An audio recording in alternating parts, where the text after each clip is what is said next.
et bienvenue sur le plateau de Bonjour chez vous. Aujourd'hui, nous allons découvrir quel est le couloir de notre destinée. Tout le monde est tellement content par ce thème, c'est un sujet qui passionne les gens. Quel est mon appel? Quelle est ma destinée? Qu'est-ce que Dieu attend de moi? Eh bien aujourd'hui, on va tenter de vous aider à découvrir quelle est cette destinée avec Aurélie et Michael. Hello à tous les deux. Bonjour Evelyne. Hello. Comment ça va aujourd'hui? Ça va Très bien. Super, super. Aujourd'hui, un très bon thème. Généralement, ce sont des thèmes qui sont beaucoup vus. Comment savoir quel est mon appel, etc. Parce que c'est une grande question que les gens se posent. Et d'ailleurs, on a fait un sondage qu'on vous présentera tout à l'heure dans l'émission. Vous verrez, c'est très intéressant de voir le résultat. Et dans cette émission, on aura également une rubrique C'est mon histoire. Mathieu Desroches, que vous connaissez bien, qui nous a donné de super bons conseils en fin d'année. Eh bien, il nous a également partagé son histoire, comment lui-même a découvert son couloir, sa destinée. C'est mon histoire qui va, à mon avis, beaucoup vous intéresser et vous édifier. Et on va commencer tout de suite cette émission avec toi, chérie. T'es prête? Ouais, tu voulais ajouter quelque chose, j'ai l'impression. Tu sais que des études ont été faites par des psychologues américains et il s'avère que la plus grande peur des gens, ce n'est pas la peur de la mort, ou la peur d'être enfermé, ou la peur de tomber, ou etc. C'est la peur de mener une vie qui ne compte pas. Wow. Ouais, une vie insignifiante. Ouais, c'est la plus grande peur qui est ressortie dans les sondages. Mais je pense que chez les chrétiens, les pourcentages pourraient être les mêmes parce que on veut que notre vie compte, qu'elle serve à quelque chose pour le royaume de Dieu, à l'inverse peut-être des gens du monde. Donc on aborde ce thème tout de suite. On commence avec la pensée du jour.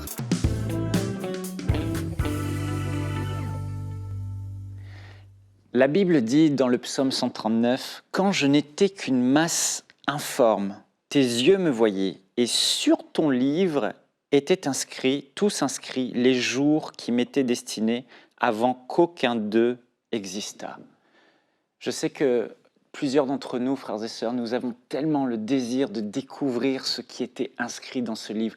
Qu'est-ce que Dieu a préparé pour ma vie avant même que je ne sois créé, avant même que je ne vienne dans ce monde? La Bible dit qu'il y avait un livre, j'appelle ce livre le livre de destinée, où chacun de nos jours, c'était le plan de Dieu, chacun de nos jours y était inscrit. Alors le diable a son agenda pour vous, Dieu a son agenda pour vous, nous-mêmes on se crée notre propre agenda, mais ce qu'on veut aujourd'hui c'est découvrir quel est le plan de Dieu pour notre vie. La Bible dit aussi dans Éphésiens que nous avons été créés en Jésus-Christ pour de bonnes œuvres que Dieu a préparées d'avance, afin que nous les pratiquions. Et nous voulons découvrir, en fait, quelles sont ces bonnes œuvres.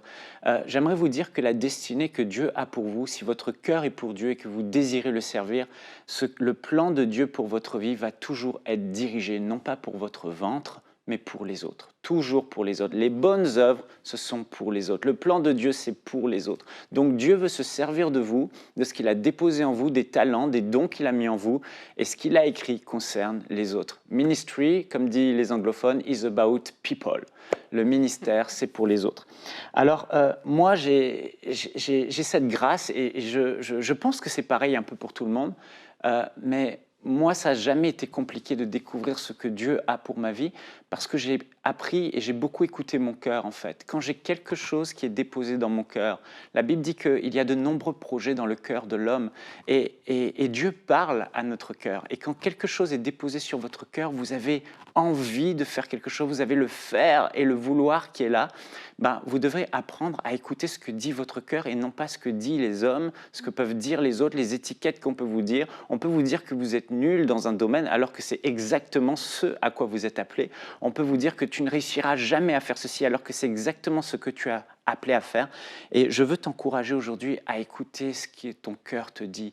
Quand tu fermes les yeux, quand tu imagines ton futur, qu'est-ce que tu vois? Quel est ce rêve qui revient constamment? Quelle est cette chose qui remonte à la surface? Qu'est-ce qui te fait pleurer? Quel est le fardeau qui est sur ton cœur? Si tu n'avais plus à travailler pour l'argent, si tu n'avais plus besoin d'argent, si tu n'avais plus à travailler 8 heures par jour pour gagner ta vie et pour voir à tes besoins, comment utiliserais-tu ton temps? Qu'est-ce que tu ferais de ton temps? Ce sont les questions qu'il faut se poser. Et pour moi, c'est simple. J'ai eu fortement à cœur de faire de l'informatique, fortement à cœur de démarrer un projet pour le Seigneur. Et tout à coup, j'ai fortement à cœur de démarrer telle chose pour le ministère. Et j'écoute mon cœur. J'aimerais juste vous dire ce verset, le psaume 84 au verset 5. « Ceux qui placent en toi leur appui, ils trouvent dans leur cœur des chemins tout tracés. » Alors il faut commencer à arrêter d'écouter les autres, arrêter d'écouter sa tête, arrêter d'écouter ses raisonnements, ses questionnements, peut-être ci, peut-être ça, faire des calculs. Mais qu'est-ce qu'il y a dans ton cœur ? Pourquoi ton cœur brûle ? Qu'est-ce qui te donne envie de te lever le matin et de te battre ? Si tu avais du temps, dans quoi l'investirais-tu ? Ce sont des choses qui sont là, que tu as à cœur, et certainement, ces choses viennent de Dieu. Et je finis avec un autre passage, Agé 1,12, j'ai beaucoup de versets ce matin. « L'Éternel réveilla l'esprit de Zorobabel, fils de gouverneur de Juda. Il réveilla l'esprit de Josué, fils de le souverain sacrificateur, et il réveilla l'esprit de tout le reste du peuple. » Écoutez, Dieu est capable de réveiller les cœurs, réveiller l'esprit. Il est capable de mettre dans votre cœur des chemins tout tracés. Parfois, il ne faut pas se poser trop de questions. Il faut juste aimer Jésus de tout son cœur, aimer Dieu de tout son cœur, et vous allez avoir des choses qui vont remonter dans votre cœur. Soyez juste sensibles à ce qui remonte dans votre cœur, ces chemins tout tracés qui sont là, qui reviennent, qui demeurent dans le temps. Et Dieu, faites-lui confiance, il va mettre en vous le faire et le vouloir. Il va réveiller votre cœur. Tout à coup, il y aura une forte envie, comme une grande soif de boire de l'eau. Et c'est comme ça qu'il a fonctionné avec moi et qu'il a toujours fonctionné et que ça a toujours fonctionné. Alors, écoutez votre cœur, soyez attentifs, attachez-vous à Dieu et soyez sensibles à ce que Dieu fait remonter dans votre cœur. Amen, merci beaucoup pour cette pensée. Je pense que l'un des gros problèmes dans la découverte de sa destinée, c'est que la plupart des gens, en fait, pensent qu'ils doivent forcément être appelés à démarrer quelque chose de nouveau, à entreprendre quelque chose de nouveau, ou que ce soit lié forcément à la prédication de l'Évangile ou à des 5 ministères. Et on oublie, en fait, le ministère d'aide qui est extrêmement important et, en fait, qui est la grande majorité des appels et des destinées, le ministère d'aide qui peut être dans tellement de domaines différents. Je reprends l'exemple que j'ai déjà pris dans cette émission, mais EMCI TV, vous nous voyez, nous, ici sur le plateau, on est 3. Mais pour que cette émission soit diffusée chez vous en ce moment, il y a des dizaines de personnes qui travaillent que vous ne voyez pas. Sans eux, ce qu'on dit ici serait juste du vent, personne ne pourrait l'entendre. Et c'est ça qui est important de comprendre, le ministère d'aide est la majorité des appels, des destinées. Et quand on se cantonne juste à chercher notre destinée qui va être en position de leadership, de démarrage de quelque chose de nouveau, d'une destinée qui va tellement impacter le monde qu'on parlera de nous encore dans 150 ans, eh bien on peut passer à côté de son appel parce que finalement c'était peut-être quelque chose de plus simple, mais de tout aussi important, si ce n'est plus, que ce qu'on peut voir avec nos yeux, en fait. Oui, tu as complètement raison. D'ailleurs, je me rappelle quand je vous ai raconté mon histoire et Dieu m'avait dit que j'allais créer une chaîne de télé. Mais l'idée, elle est venue comme ça, mais ce n'est pas moi qui ai fait la création de la chaîne. Dieu m'a mis dans un environnement où, voilà, dans une équipe où les choses se sont faites, en fait. Et ce que tu dis est tellement pertinent parce que quelquefois, justement, tu vas penser que c'est toi le leader et tout, la chef responsable de toutes ces choses. Mais en fait, Dieu a juste mis dans ton cœur une pensée, un projet dans lequel il veut que tu te retrouves. Et ça change en fait la façon de penser parce que si tu penses toujours que tu seras la tête, alors que Dieu a prévu que tu sois aide, mais toi-même, tu seras frustré dans l'atteinte de ta destinée et tu vas chercher des choses que Dieu ne t'a pas demandé en fait. C'est pour ça que le côté cœur dont Michael parlait est tellement important parce que c'est dans ton cœur en fait par rapport au fait que tu aimes Dieu, par rapport au fait que tu es attaché à lui, tu vas voir que plus tu fais de lui ton délice, plus c'est sa volonté qui s'inscrit dans son cœur, dans ton cœur, et plus tu vas tendre vers les choses auxquelles il t'appelle, en fait. Donc, on ne peut pas juste penser l'appel en pensant à nous, mais l'appel, c'est d'abord répondre à la volonté de Dieu pour notre vie. Ce n'est pas nous qui devenons quelqu'un, c'est la volonté de Dieu qui se fait, en fait, sur la terre, conformément à ce qu'il a prévu avant la fondation du monde. Donc, c'est important que nos pensées aussi soient renouvelées à ce niveau-là. C'est ça. J'aimerais vraiment rester dans cette lignée-là, parce que c'est trop important, en fait, ce que tu disais. Je vois de plus en plus de personnes que j'ai connues il y a 10 ans qui ont démarré leur œuvre, qui auraient pu être vraiment même des personnes très utiles pour MCI TV, qui ont été connectées avec nous. Mais leur motivation, c'était d'être le numéro 1, c'était d'être le Moïse, alors qu'ils auraient pu être d'excellents Aaron et Hur, qui auraient amené très loin, soutenu les bras de Moïse, soutenu la vision, et auraient fait que l'œuvre aurait eu encore un plus grand impact. 10 ans plus tard, 15 ans plus tard, ces mêmes personnes ont réalisé que finalement, ce sont des Aaron et des Hur. Ils réalisent qu'aujourd'hui, ils n'arrivent pas à faire réussir ce qu'ils entreprennent, et ils désirent mettre maintenant leur talent et leur service au service d'autres visions, en fait, de la vision des autres, au lieu d'épouser la vision. Et c'est important, si on veut découvrir le couloir de sa destinée, c'est de se dire quelles sont mes motivations, et d'épurer son cœur devant Dieu, et de se dire mais pourquoi je veux vraiment ça? Est-ce que je suis appelé à le faire? J'ai à cœur, par exemple, les esclaves sexuels, j'ai à cœur les orphelins, j'ai à cœur la politique, mais est-ce que je dois être président? Est-ce que je dois être à la tête d'un organisme pour sortir les femmes de l'esclavage sexuel et les enfants de la pauvreté? Ou est-ce que je dois mettre mes talents et mes services auprès d'une œuvre qui existe déjà, et là où on en chassait 1000, avec moi, ils en chasseront 10 000. Amen. Et en fait, c'est tellement important parce qu'on se divise, on se disperse, on recrée la roue plusieurs fois, alors que les leaders, ils demandent qu'une chose: Seigneur, envoie des ouvriers, envoie des personnes. Il n'y a pas de gloire là-dedans. Ce qui compte, c'est le fruit, l'impact, les vies transformées. Et moi, j'entendais beaucoup, on dit qu'il y a différents types de personnalités. Les dominants, ça ne part pas dans le sens de mes notes, mais c'est pas grave. Le dominant, le D, l'influent, le I, le stable, et le C, le consciencieux. Il y a différents. Mais on dit que 25% des gens sont dominants et influents. Ce sont des gens qui sont des visionnaires, qui voient les autres, les suivre, etc. C'est des leaders, en fait. Et 25% de la population. Mais je remarque que la plupart d'entre eux veulent tous être des Moïse, pour la plupart. Alors, quand je commence à connaître leur personnalité, Dieu m'a dit, avant je disais, ah ouais, ben Dieu leur a dit. Maintenant, je dis, c'est comment ta personnalité? Et que je vois que c'est un D et un I, je dis, ok, c'est quelqu'un qui veut juste l'idée parce qu'il a en lui ce potentiel.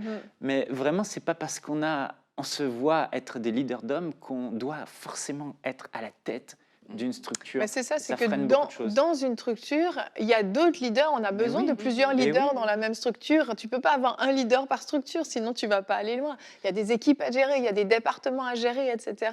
Il y aurait tellement de choses à dire, mais moi, je vais vous dire notre verset du jour avant qu'on n'ait plus de temps. Éphésiens 2 au verset 10. Nous avons été créés en Jésus-Christ pour des œuvres bonnes que Dieu a préparées d'avance afin que nous les pratiquions. Ce verset ne dit pas pour l'un des 5 ministères, mais pour des œuvres bonnes. Les œuvres bonnes, c'est toutes sortes de choses, mais Dieu nous a créés pour accomplir ces œuvres bonnes. Et je vous disais en début d'émission qu'on a fait un sondage et j'ai trouvé le résultat vraiment intéressant, et vraiment je prie que cette émission puisse vous aider. Sur notre chaîne YouTube, dans l'onglet Communauté, nous vous avons demandé: avez-vous découvert votre domaine d'expertise? 22% ont répondu oui, et gloire à Dieu, on s'en réjouit.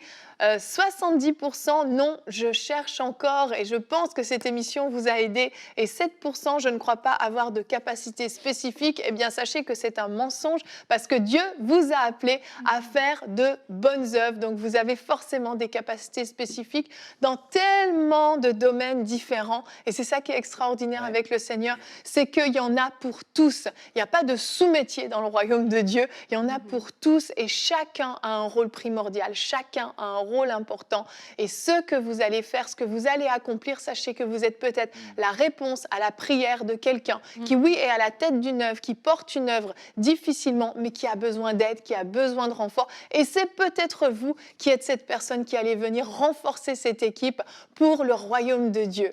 Et j'aimerais maintenant vous présenter le témoignage de Mathieu Desroches. Vous allez voir que justement, lui, il est devenu cette aide pour beaucoup de ministères, que ce soit séculiers ou non, des entreprises, même. Vous allez voir comment il a découvert son couloir dans la rubrique C'est mon histoire.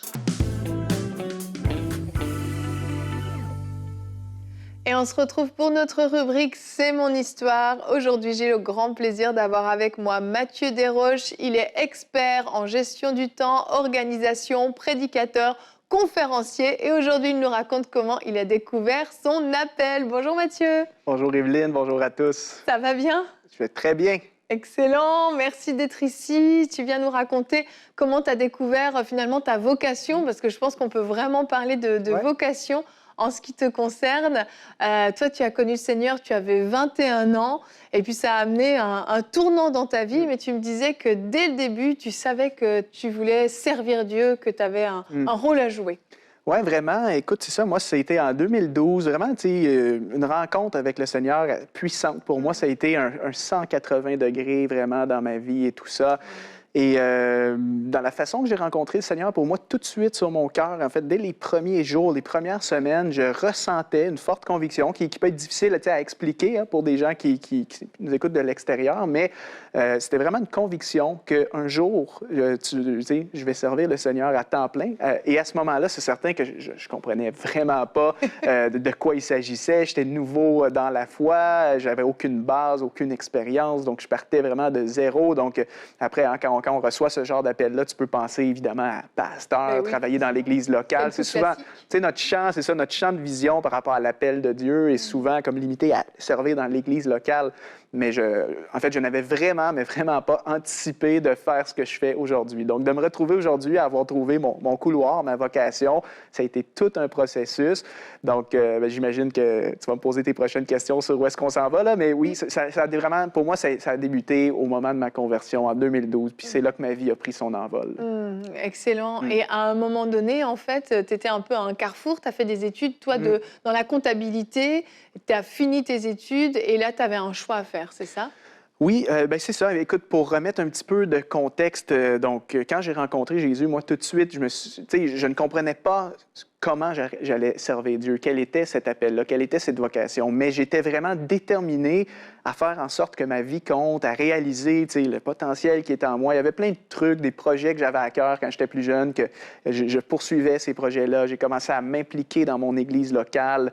Écoute, j'ai tout fait, je pense, ce qui est possible en termes d'implication au niveau de l'église locale. Donc, j'étais très actif dans le service. Et puis, à travers ce processus-là, une des choses qui était très importante, je pense, dans la découverte de mon appel, c'est qu'en faisant des choses, j'ai découvert, en fait, mes dons. Il y a des dons qui, avec le recul aujourd'hui, avec les années, je me dis, en fait, j'avais ça en moi depuis mon tout jeune âge. Je me souviens, par exemple, un des dons que j'ai découvert à travers mes années de service, alors que j'étais tout jeune chrétien, c'est la capacité d'enseigner, de communiquer. Et pour t'expliquer à quel point c'était inné, je me souviens que quand j'étais vraiment plus jeune à l'école, bon, j'étais pas du tout un étudiant modèle, j'étais tannant, j'obéissais pas, j'avais pas des bons résultats, mais il y avait un domaine dans lequel j'avais des résultats extraordinaires, c'était les exposés oraux. Tu sais, quand on devait faire des présentations, c'est pas des blagues, puis je dis ça en toute humilité, j'avais des 100 %. Et c'est comme si, quand j'ai rencontré Jésus et alors que je commençais à m'impliquer dans différentes choses, cet élément-là a été mis en lumière. Et ça a commencé vraiment à grandir en moi que tu vas communiquer. Une des grandes parties de ton appel sera de communiquer. Et là, pour revenir à ce que tu me disais, ta grande question, la croisée des chemins que j'ai vécue, là, ça remonte en 2015. Donc, 2015, moi, je suis comptable de formation. J'avais fait des études en comptabilité. Donc là, je graduais de mon baccalauréat à l'université ici à Montréal. Et à la fin de mes études, je me suis retrouvé vraiment avec deux choix de carrière. La possibilité de faire carrière dans le milieu corporatif. Donc, j'avais une proposition dans une grande entreprise, un poste de gestionnaire. J'avais seulement 24 ans, donc c'était comme une opportunité incroyable. Tu sais, c'est rare d'avoir un poste de gestion alors que tu as très peu d'expérience. Et aussi, il y avait une autre option, que, en fait, moi, c'était pas dans mes plans de vie, j'avais pas vu ça venir du tout, qui s'est présentée à moi au même moment. Et je crois vraiment que ça vient de Dieu. Dieu s'est servi de ça pour m'amener à faire ce que je fais aujourd'hui. C'est que, en fait, j'ai eu une possibilité de travailler, en fait, à temps plein dans une église locale à titre de pasteur assistant et responsable organisationnel du département des jeunes adultes. Donc, c'était dans une grande église ici au Québec. Grande église, tu sais, où est-ce qu'on avait un groupe de jeunes adultes là, de plus de 300 jeunes, des réunions réunions chaque semaine. Donc, en fait, c'était une église dans l'église, littéralement. Oui. Et je me suis retrouvé, en fait, à être comme le cerveau organisationnel de ce département-là. Donc, je n'étais pas pasteur à proprement dit. J'avais certaines tâches pastorales, surtout organisationnelles. Et pour moi, ça a été, en fait, mon école de formation. Au total, ça a été 5 ans de ma vie, donc de 2015 jusqu'à 2020. Alors, à travers tout ça, pour moi, j'ai appris ce que c'était le leadership. Donc, j'étais en charge, évidemment, de des grandes équipes de bénévoles. J'ai appris la nécessité de l'organisation aussi en tant que leader. Tu sais, tous les gens qui nous écoutent, si vous êtes en leadership, au travail, dans le ministère, à l'Église, tout ça, tu n'as pas le choix d'être organisé. Il faut que tu aies une structure. Alors, moi, j'ai appris ça. Et parallèlement à ces choses que je faisais, niveau plus organisationnel, mais il y avait le côté communication qui se développait parce que, évidemment, en travaillant dans une église, j'avais l'occasion, tu sais, parfois, de communiquer, d'apporter des partages bibliques. Et un jour, ça a été prêché pour une première fois, présider une réunion, un culte. Et pour moi, c'était comme de découverte en découverte. C'est comme si à chaque fois que je communiquais, il y avait une faveur sur ça, puis je le dis en toute humilité, il y avait une faveur, beaucoup de confirmation de gens qui disaient « Toi, il y a quelque chose, tu es vraiment appelé à communiquer. » Puis ça allait un petit peu dans la direction de ce que j'avais reçu au tout début de ma conversion. Et par rapport à l'organisation, ça a été inattendu parce que, en fait, j'étais le responsable organisationnel dans une église locale dans cette saison-là de ma vie. Et écoute, il y a des gens de tellement d'endroits qui venaient vers moi pour me demander des conseils personnalisés en organisation. Wow. Et tu sais, des pasteurs, oui, même, oui, des gens d'expérience, quand même. Des leaders de haut niveau qui avaient accompli plein de choses, tu sais, dans le ministère, des pasteurs de 20 ans d'expérience qui...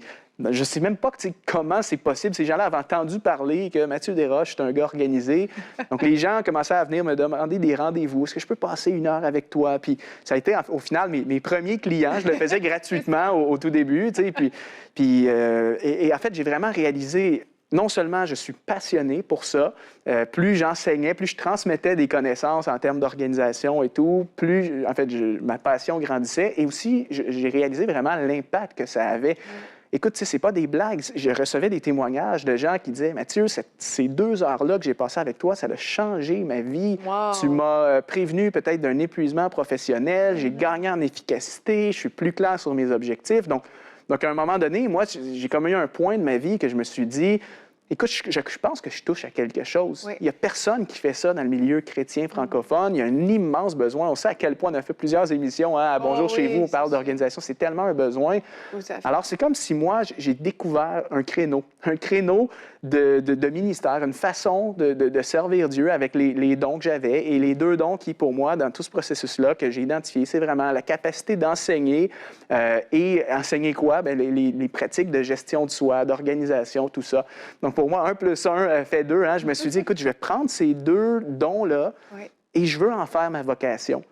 Et donc, pour vous resituer, alors, j'avais mes tâches dans l'église locale. Parallèlement, il y avait de plus en plus de gens qui venaient me demander conseil, si bien que ça devenait quasiment une petite entreprise à temps partiel, des demandes de conférences dans des églises. Donc, on va voir une photo ici à l'écran, en fait, qui avait été un moment tournant pour moi. C'était, en fait, ma première conférence dans une église d'une grande ampleur, d'une grande envergure, avec plein de leaders, tout ça. Puis je me souviens que pour moi, ça, c'était en 2016. Ça avait été vraiment une belle journée de formation. Et je me souviens qu'après cette journée-là, j'étais rentré chez moi avec vraiment une forte conviction et confirmation que voilà mon ministère. Voilà ce que je veux faire. Oui, j'aimais évidemment tout ce que je faisais dans l'église locale, mais j'ai vraiment découvert que ça ici, c'est ce que je veux faire. Je veux communiquer, je veux former des églises, je veux coacher les gens, je veux les aider dans ce domaine-là de la gestion de leur vie, l'organisation, tout ça. Et je me souviens qu'à partir de ce moment, ça c'était fin 2016, et moi, en début d'année 2017, une de mes résolutions était de me dire, OK, je veux en faire ma vocation, de devenir un expert en gestion du temps. Et en 2017, c'est là que j'ai vraiment mis en place plein de mesures intentionnelles pour aller me former. Donc, écoute, je me suis commandé, c'est pas des blagues, des centaines de livres que j'ai tous lus, des centaines de livres. J'étais allé chercher des accréditations professionnelles. Donc, tu sais, je me suis vraiment formé, tu sais, pour pas juste m'improviser expert ministère. Aujourd'hui, j'ai des accréditations, je suis vraiment un formateur accrédité, tout ça. Fin 2017, donc à peu près un an après, c'est là que j'ai aussi démarré mon site web qu'on peut voir aussi sur l'image. Là, c'était mon tout premier site Internet. Donc, c'était un blog au départ que j'avais créé. Donc, je publiais des articles chaque semaine sur la gestion de temps. Et ça a vraiment parti de là. Je te dirais, en fait, le jour que j'ai créé le site Internet, évidemment, je me suis ouvert à... En fait, j'ai fait quelque chose maintenant qui était public, qui était accessible à tout le monde en francophonie, qu'on soit chrétien, non chrétien. Mon but à travers ce que je fais, c'est pas juste, moi, d'aider les croyants. Moi, je veux juste aider les gens qui s'intéressent à cette thématique, qui ont besoin d'aide dans l'organisation. Donc, le site Web a permis que le projet prenne vraiment une ampleur tellement plus grande que ce que j'aurais pu imaginer. Ça en est devenu littéralement aujourd'hui mon métier, mon gagne-pain. Et même en 2020, la pandémie a été pour moi un moment tournant dans mon ministère parce que j'étais toujours dans l'Église locale. J'avais toujours mon poste. Donc au début, je faisais les deux en parallèle. L'Église locale, plus développer mon... Oh oui, j'ai travaillé fort. Donc je connais ce que c'est des fois de se surmener. J'ai appris de ces expériences-là. Mais 2020, pour moi, quand la pandémie est arrivée, qu'est-ce qui est arrivé? Toutes les églises ont été fermées, y compris ce que moi je faisais là-bas. Donc, je me suis retrouvé, en fait, que j'avais presque plus rien à faire à l'église locale. Et de l'autre côté, je voyais l'ampleur que mon projet prenait.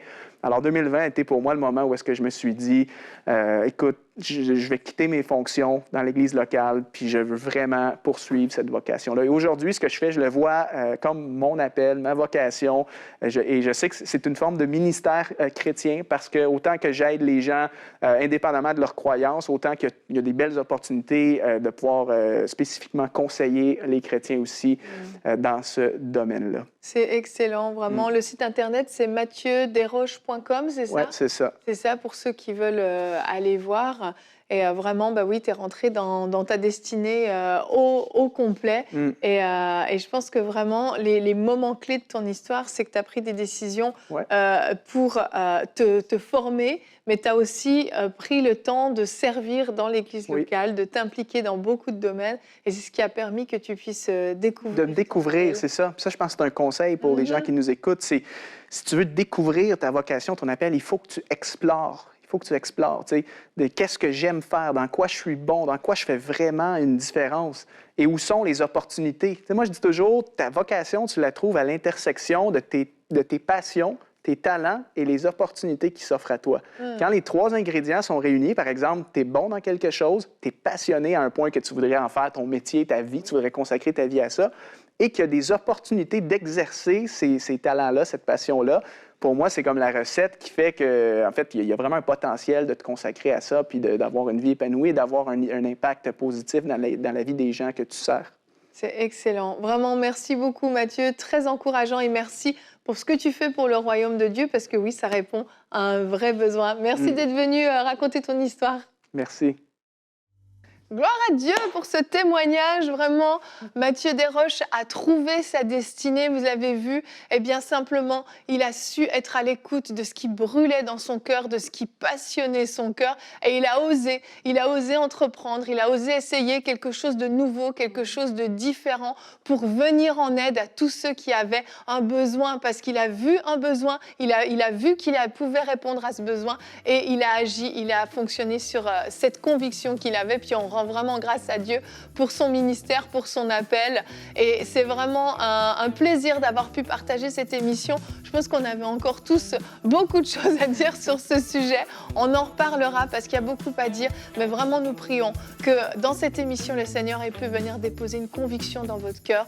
Vous puissiez venir asseoir cet appel, cette destinée qu'il a réservée pour vous. Peut-être aussi étrange soit-elle, aussi hors norme soit-elle. Peu importe, que vous puissiez simplement obéir et Dieu va vous équiper pour rentrer dans votre destinée. Merci à tous d'avoir suivi cette émission. On était ravis de passer cette semaine avec vous et on sera ravis de vous retrouver lundi, la semaine prochaine. On vous souhaite à tous un très bon week-end. Que Dieu vous bénisse. Passez un bon temps dans vos églises locales et à lundi. Bonjour chez vous.